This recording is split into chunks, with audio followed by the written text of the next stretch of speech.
Bonjour à tous et merci d'être venus à mon atelier. Voilà, j'avais un peu peur d'être toute seule et finalement il y a du monde, donc ça me fait plaisir. Donc merci à vous. Comme vous avez pu voir, je vais vous parler de la classe anglaise vers la classe bilingue parce que je ne fais pas de classe bilingue à proprement parler dans ma classe, mais j'essaye de... Enfin, le but là de l'atelier, c'est de vous montrer comment on peut faire plus d'anglais dans la classe sans que ça vous empêche de faire d'autres matières, bien évidemment. Et à un petit peu tous les niveaux, en fait, parce que c'est pareil, je ne parle pas couramment anglais et je fais de mon mieux, mais voilà, je pense que ce que je fais, vous êtes tous capables de le faire dans votre classe.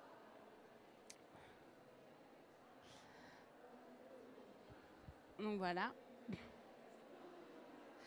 Donc, j'ai déjà répondu à cette question tout à l'heure, mais pour l'instant, en fait, je fais partie d'aucun dispositif. En fait, c'est quelque chose que j'ai eu envie de faire moi-même. Et après, j'ai découvert qu'il y avait des dispositifs qui existaient, mais au tout départ, quand j'ai commencé il y a 3 ans, voilà, je ne connaissais pas du tout le dispositif Émile. Donc, pour ceux qui ne connaissent pas, c'est donc l'enseignement d'une matière intégrée à une langue étrangère. Mais dans le dispositif Émile, en fait, il commence toujours par dire que c'est pas la peine au départ, quand on commence, de faire une matière entièrement en anglais. Par exemple, de dire je vais faire tous mes cours de sport, par exemple, en anglais, ou bien tous mes cours d'art visuel, tous mes cours de... En fait, l'idée, c'est d'intégrer l'anglais au fur et à mesure de l'année dans sa classe, de plus en plus. Et notamment en donnant tout simplement au départ des consignes ou des choses comme ça. Donc, au final, je pense que je fonctionne un petit peu comme dans le dispositif Émile, mais je ne l'ai pas officiellement l'étiquette, on va dire, dans ma classe, quoi. Et voilà, ils disent que... Enfin, j'ai cherché un petit peu sur Internet et puis c'est vrai qu'ils disent que c'est vraiment une approche progressive de la langue étrangère, donc qui va de la simple utilisation de consignes jusqu'à l'enseignement à parité horaire en passant par l'enseignement d'une discipline ou carrément d'un domaine disciplinaire en anglais. Enfin, en anglais, non, finalement, en langue étrangère. Ça peut être l'allemand, ça peut être l'espagnol... ça peut être l'italien, peu importe, tant que c'est une langue étrangère en fait. Et il y a différentes choses qui sont possibles au cycle 2 et au cycle 3. Évidemment, ça va être plus poussé qu'au cycle 2, mais on peut tout à fait commencer dès le cycle 2. Oui. Donc, par exemple, au cycle 2, par exemple, ils disent qu'on peut donner toutes les consignes de jeu ou de travail en anglais. Comme les enfants, au fur et à mesure, vont être de plus en plus habitués, eh bien, on peut faire ça dès le cycle 2. Et au cycle 3, en fait, on peut faire carrément des projets interdisciplinaires. On peut faire aussi des cours, donc ils disent français, histoire, géographie, éducation musicale, enfin vraiment un petit peu de tout. Et même faire du théâtre. Enfin, il y a vraiment, évidemment, des champs des possibles. Ils sont multiples, quoi. Donc voilà.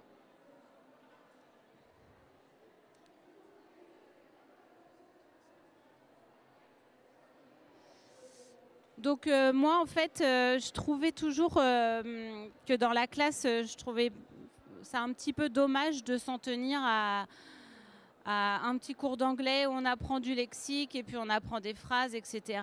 Et j'ai vraiment eu besoin de me dire, les enfants, j'ai envie qu'ils voient des situations et des phases de communication réelles dans la classe, en fait. Parce que je trouvais que c'était... Enfin, c'était, voilà, on va apprendre un thème, on va apprendre telle question, et puis ensuite, on passe à autre chose, mais on ne s'en sert plus vraiment dans la classe.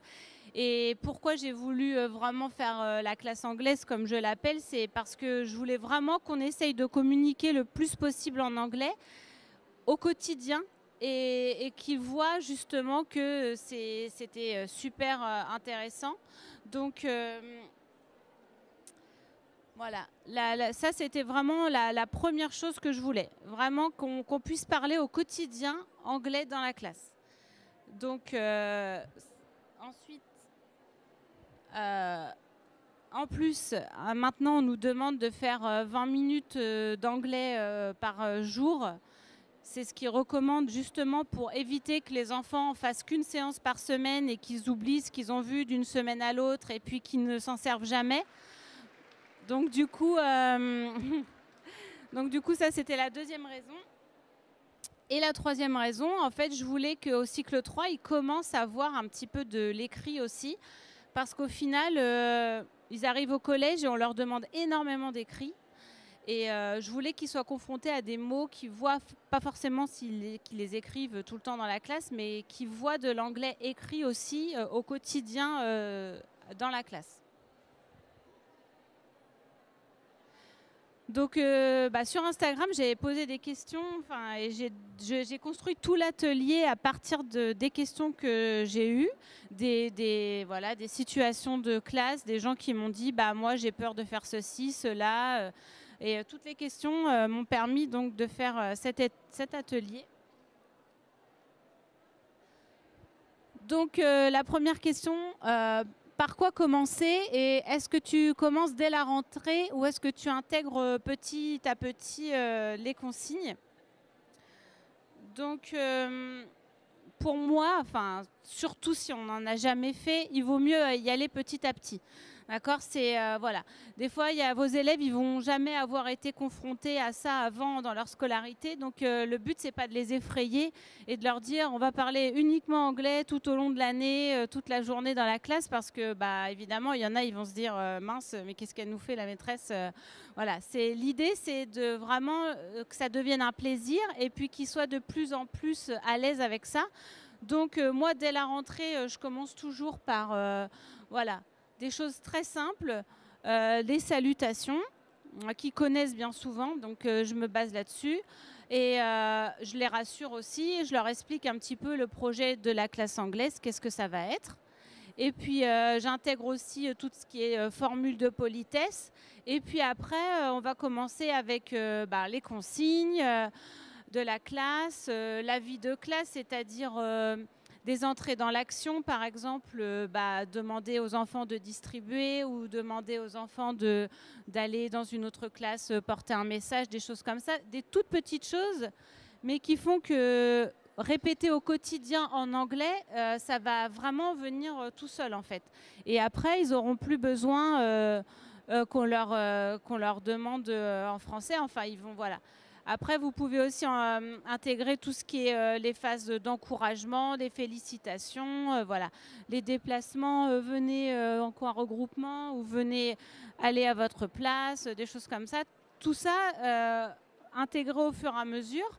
Le fait de répéter quotidiennement, eh bien, ça va les rassurer et ils vont tout de suite comprendre en fait. Si je vais trop vite ou si vous avez des questions, n'hésitez pas hein, parce que... Donc, à quel moment tu parles anglais? Est-ce que tu parles entièrement en anglais? Est-ce que tu dois tout traduire? Ça, c'est revenu énormément. Alors non, je ne parle pas toute la journée en anglais dans la classe, hein, bien sûr que non, et surtout en début d'année. Et comme je l'ai dit avant, voilà, c'est surtout comme de créer des phases de communication avec les enfants. Donc il faut essayer de parler de plus en plus anglais au cours de l'année, en ajoutant des nouvelles phases de communication dès qu'on sent qu'ils sont prêts. Donc, ce que je fais, c'est que là, je vais intégrer certaines choses après les avoir vues un petit peu en cours d'anglais traditionnel, on va dire. Donc, par exemple, si les enfants n'ont jamais travaillé sur les consignes de classe, pourquoi pas faire un petit travail d'abord en cours d'anglais traditionnel avec, on va travailler sur le lexique, on va faire des jeux, etc. Et puis ensuite, eh bien, on va pouvoir les dire aussi dans la classe, puisqu'ils auront intégré ça dans le cours d'anglais. Et nous, après, eh bien, à nous de les dire au quotidien. Et puis le fait que les enfants répondent à nos consignes ou font ce qu'on leur demande en anglais, Ça peut aussi servir d'évaluation parce qu'en final, faire une évaluation papier sur des choses que les enfants font au quotidien dans la classe, ça ne vous sert à rien. Vous allez le voir directement s'ils comprennent et s'ils ont retenu par ce biais-là. Donc ça, c'est sympa aussi. Et puis, il faut essayer au maximum de ne pas traduire en français. Tout ce que vous dites, faudrait plutôt répéter en accompagnant de gestes, de choses comme ça, voilà, pour éviter de traduire. Évidemment, si vous voyez il y a un gros blanc et que personne comprend, vous pouvez tout à fait le dire en français, mais le redire en anglais directement après. Voilà, c'est, on va dire, une chose. Et ensuite, si ça ne marche pas, eh bien, voilà, on le dit en français, mais on le répète directement en anglais. Et puis après, on essaye que ça s'intègre. Voilà, il faut essayer de le dire plus souvent si vous voyez qu'il y a une consigne ou autre chose que vous voyez qui passe moins bien, eh bien, essayez de l'intégrer plus dans la journée, dans la semaine.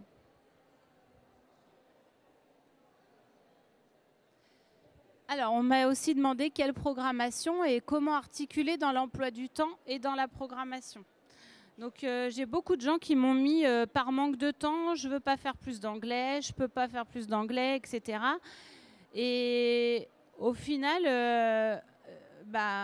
ça ne vous prendra pas vraiment plus de temps, en fait, parce que ce sont des moments où les élèves parlent anglais pendant la classe, mais pas sur un temps dédié à l'anglais, en fait. Et ça peut être tous les moments de vie de classe, tous les moments entre deux séances, entre la séance de maths, entre la séance de français.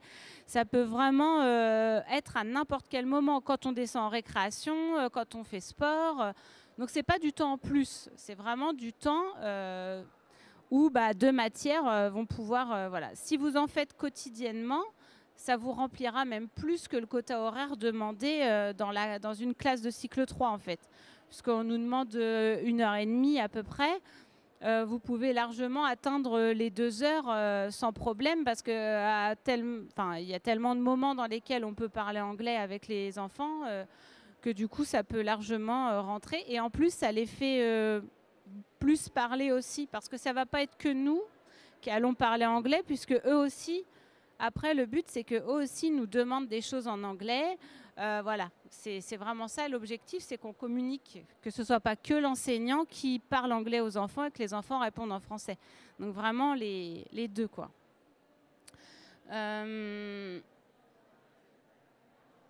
Oui, donc je regarde juste un petit peu ce que j'avais noté.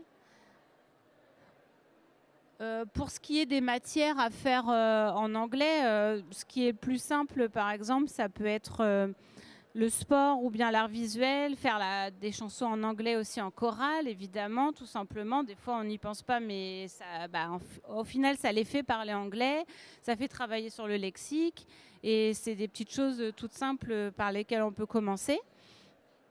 Pour la programmation, du coup, avec les CM1, j'ai décidé de commencer, je commence toujours par tout ce qui est formule de politesse, salutations, savoir se présenter. Puis on travaille aussi sur les jours, les mois, les saisons, la météo, des choses comme ça, afin de pouvoir faire rapidement des rituels dans la classe en anglais. Justement, grâce à tout le vocabulaire qu'on va acquérir, après pouvoir faire tout ça dans la classe avec l'entraînement quotidien. Et ça va aussi servir pour les évaluer, puisqu'on leur fait faire la météo, on leur fait faire la date, on leur fait faire plein de choses tous les jours. Et on va pouvoir voir rapidement s'ils comprennent, s'ils savent et s'ils retiennent tout ce qu'on a vu. Et pour ce qui est des CM2, parce que du coup j'ai une classe de CM1, CM2, ils vont réviser avec moi aussi, mais étant donné que je garde une partie de mes élèves tous les ans, ça me permet de m'appuyer aussi sur eux, puisqu'ils vont pouvoir aussi montrer au CM1 comment ça se passe. Ils vont aussi pouvoir leur donner eux-mêmes des consignes en anglais, puisqu'ils l'auront déjà vécu pendant 1 an, etc. Et je m'appuie beaucoup sur eux pour être les tuteurs des autres, en fait. Donc, j'ai aussi très souvent, tous les ans, au moins un élève qui parle anglais à la maison. et qui du coup, dans la classe, c'est un peu mon pilier. Et puis je mets un petit peu ça en avant, justement, ça fait plaisir aussi dans la classe, quoi. Donc après, ça arrive souvent, moi, que j'ai des élèves qui parlent anglais à la maison.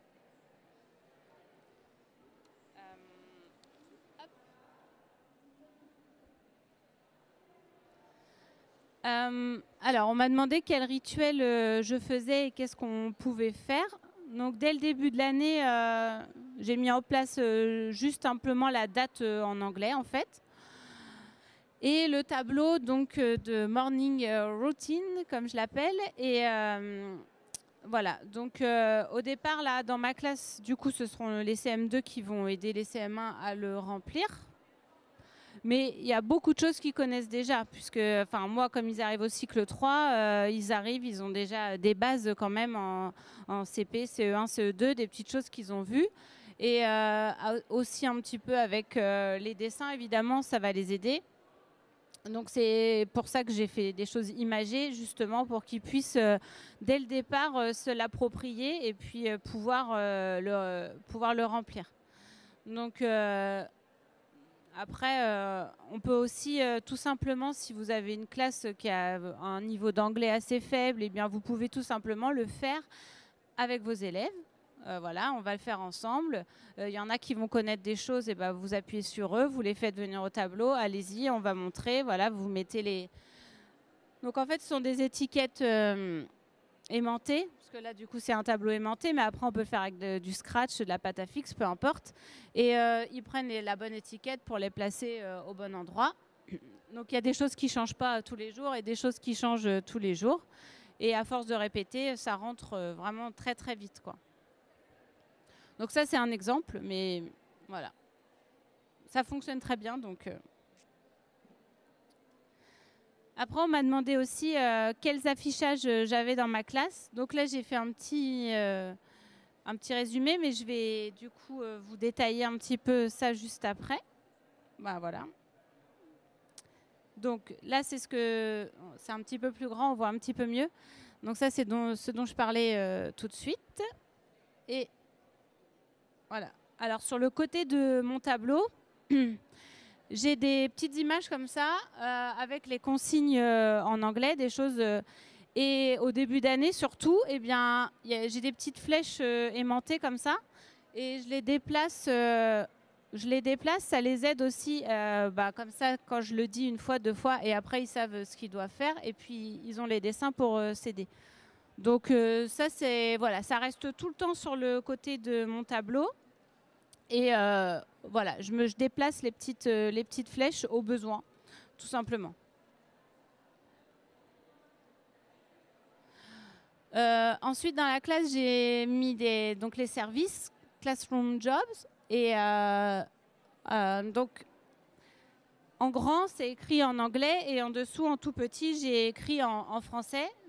Pour qu'ils puissent, voilà, j'ai fait la traduction, mais c'est volontaire, c'est pour qu'ils puissent s'approprier aussi l'écrit, comme je disais tout à l'heure, puisque du coup, j'ai fait beaucoup d'affichages bilingues dans ma classe pour qu'ils puissent vraiment se familiariser avec l'écrit. Donc, à chaque début de semaine, le lundi, eh bien, je dis les services. Et puis, à la fin de l'année, même en milieu d'année, ce sont des élèves qui les disent aux autres, voilà, les prénoms des enfants avec les services qu'ils vont faire pendant la semaine.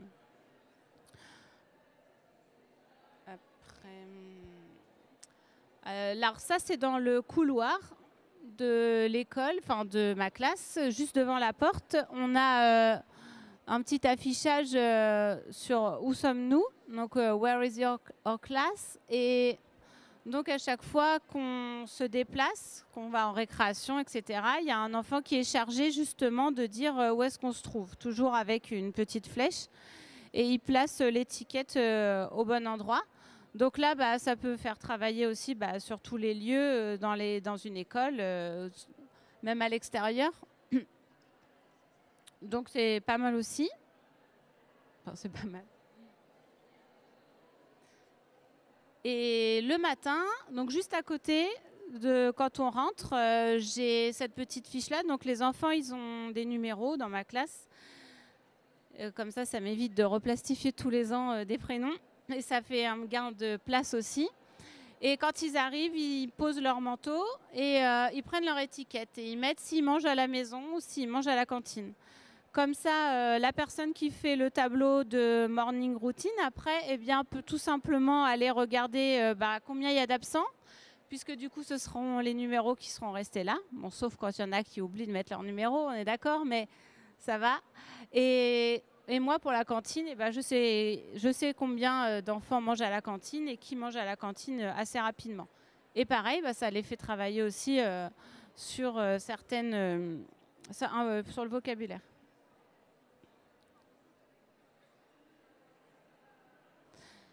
Et donc, dans la classe, on a aussi un calendrier. Alors oui, il n'y a pas de 31 septembre, mais c'était une erreur. Et donc, on change le calendrier tous les mois. Là, celui-là, ce sont des scratchs, tout simplement, sur une feuille canson. Et on y place aussi les événements de l'année. Donc, des fois, il y a des numéros qui sont remplacés par Happy Birthday, des choses comme ça. Quand il n'y a pas classe, les sorties. Donc, il y a vraiment... voilà. Et ce tableau, je l'ai fait aussi de façon interactive pour tous les débuts de séance d'anglais avec les élèves de l'école. Parce qu'en fait, je fais l'anglais pour... les 4 classes de CM1, CM2 de mon école. Donc je fais que l'anglais, je ne fais pas d'histoire, ni de géographie, ni de sciences. Ce sont mes autres collègues qui le font. Et moi, j'ai 4 groupes d'anglais dans la semaine. Donc en fait, j'ai fait exactement le même tableau, mais de façon numérique, avec sur le côté Today is, Yesterday was, etc. Donc voilà. Ça. Et oui. Oui.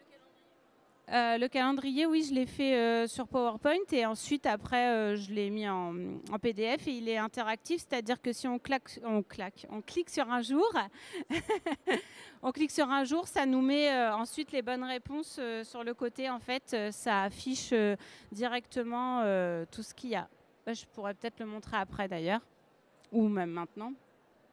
Je le montrerai après. Ouais. Et donc là, j'ai l'emploi du temps aussi, que j'ai fait en anglais, français-anglais, avec toutes les matières. Donc le matin, il y a un élève qui fait l'emploi du temps, ou moi. Et donc à chaque fois, j'ai tout... Il y a beaucoup, beaucoup de choses. Hein. J'en ai énormément des étiquettes. Et voilà, ils font l'emploi du temps dans la classe.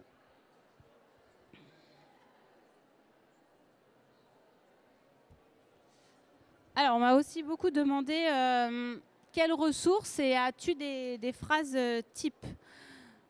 Donc, je regarde.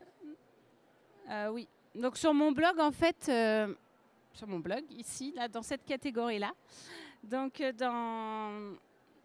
dans la catégorie anglais, tout simplement, vous allez pouvoir retrouver tous les affichages que je viens de présenter. Et même de quoi faire votre classe sur le thème du Royaume-Uni, parce qu'il y a 3 ans, j'ai fait ça sur le thème du Royaume-Uni. Donc, j'avais vraiment beaucoup d'affichages différents et puis des ressources aussi pour la classe. Donc, il ne faut pas hésiter à aller voir. J'ai tout ce que j'ai présenté, je l'ai déjà mis sur le blog, donc depuis longtemps. Ensuite... sur Eduscol, eh bien, vous allez pouvoir trouver un petit guide. Donc là, je l'ai imprimé, enfin, je l'avais déjà imprimé pour vous montrer un peu, mais donc, en fait, vous avez, c'est gratuit, c'est en téléchargement, donc 250 consignes et instructions en anglais au service de la communication dans la classe. C'est vraiment très bien fait parce que justement, ça commence par des choses simples, donc les salutations, les formules de politesse, la vie de classe. Et en fait, à chaque fois, si vous avez un doute ou si vous ne savez pas comment on dit telle ou telle chose, eh bien, tout est noté. Donc voilà, pour la vie de classe, ils disent par exemple attention, prise de parole des élèves, encouragement et félicitations. Donc il y a vraiment beaucoup de phrases types et ça peut vraiment aider pour débuter parce que des fois c'est vrai qu'on on manque de vocabulaire, tout ça, mais même moi au début je suis un peu perdue parce que voilà, c'est quand même particulier de parler dans une autre langue que sa langue voilà, maternelle. Et mais vraiment, donc il y a énormément de choses.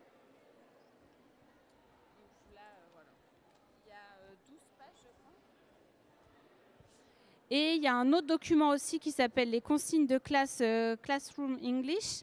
Et là, en fait, vous avez même, pour ceux qui ont du mal, parce qu'il y a beaucoup de gens qui m'ont mis, j'ai un accent pourri, un accent de merde, j'ai pas d'accent, bref, tout. J'ai eu beaucoup de choses comme ça, là, hier, quand j'ai posé les questions.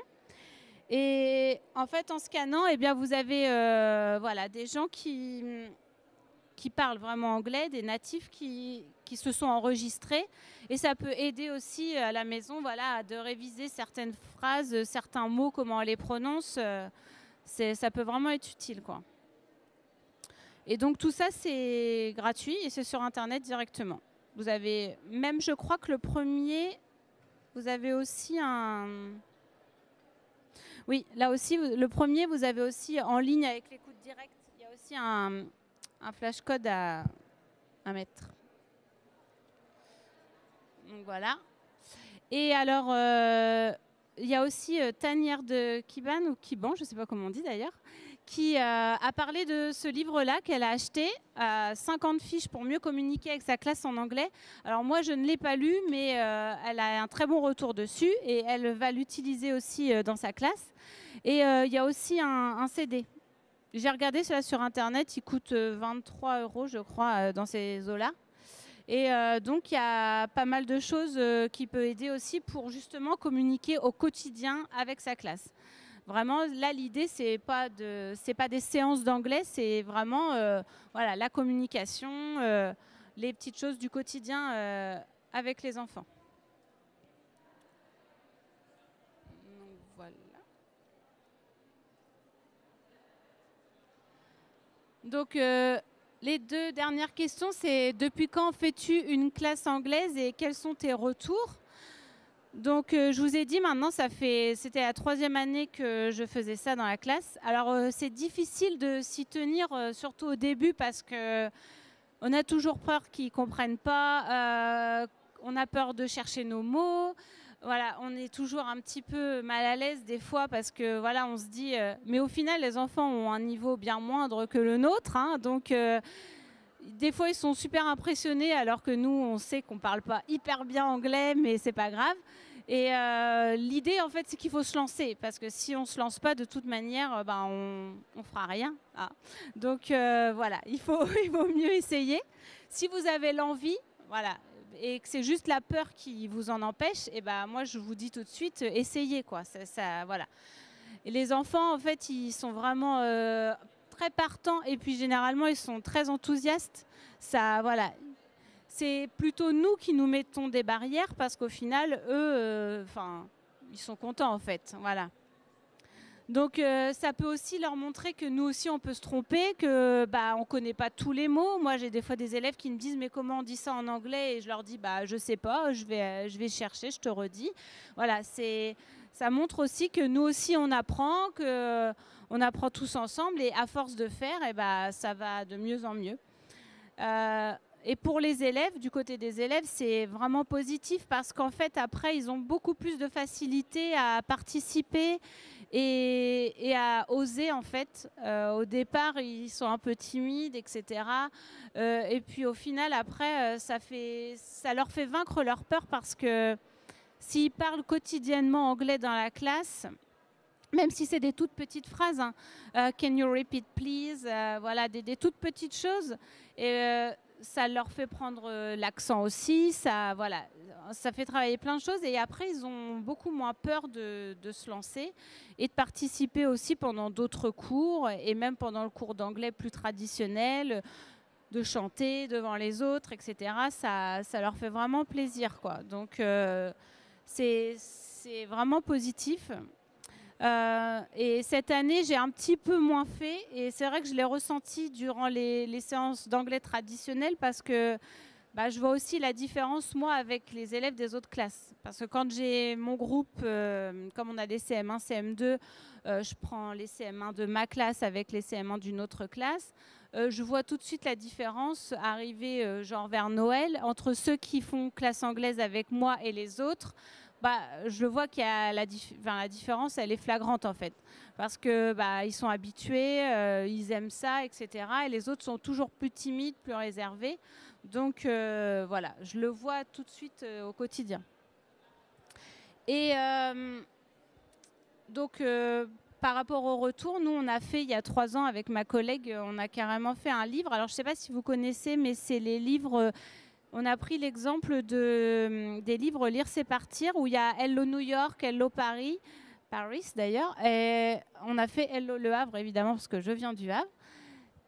On a fait exactement le même principe, on a essayé d'écrire une histoire et on s'est basé sur tout ce qu'on avait appris dans l'année pour faire visiter Le Havre, donc avec une partie anglaise et une partie française. Les enfants, ils sont... Alors c'est avec un projet REP+, qu'on a pu avoir un financement pour pouvoir fabriquer et publier le livre. Je l'ai oublié à l'école, donc j'étais un peu déçue, je voulais l'amener, mais je l'ai oublié à l'école. Et donc ils sont tous repartis avec leur livre, donc ils étaient vraiment contents et ça a fait un petit peu, ça a finalisé le projet de l'année. Donc c'était vraiment sympa. Donc voilà. Après, je crois que c'est fini. Oui, donc oui, comme on a été 2 fois ou 3 fois au collège, après, j'ai des profs justement qui m'ont dit que les enfants étaient beaucoup plus à l'aise dès le début de l'année. En plus, elles m'ont dit, souvent, quand ils arrivent au collège, quant à l'adolescence, etc., c'est pas forcément évident de se lancer dans la participation et tout. Et au final, non, elle m'a dit que oui, ils étaient vraiment plus à l'aise. Et justement, le côté écrit, c'était plus simple aussi pour eux, quoi. Donc voilà. Après, je peux vous montrer aussi rapidement, pour ceux qui veulent, dans quoi j'ai mis ça, anglais. Calendrier.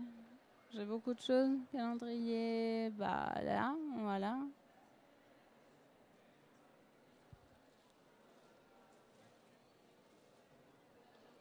Donc ça, c'est le calendrier que j'ai fait version numérique. Donc à chaque fois, je le présente comme ça. Sur le côté, il y a les cases pour écrire ou mettre. Au départ de l'année, je leur mettais des étiquettes mélangées sur le côté et ils venaient placer la bonne étiquette au bon endroit. Et après, une fois qu'ils avaient acquis les jours, etc., c'est pareil. Au tout début de l'année, ici, il y avait marqué les jours, puis ensuite, je les ai enlevés pour qu'ils puissent écrire directement au tableau, voilà, les jours, le mois et la saison, pour qu'ils essayent vraiment de mémoriser l'écriture, l'orthographe en anglais. Et donc, normalement, quand on clique, ça ne va pas marcher. Non, je crois qu'ici, il ne veut pas. Donc, normalement, quand je clique ici, il y a les bonnes réponses qui s'affichent. Mais là, ça ne marche pas. Comment ? Non. C'est peut-être parce que là, il est... Je sais pas. Ah oui, là, là, ça va marcher, je pense. Voilà. Donc, hop, voilà. Bref. Il y a plein de choses...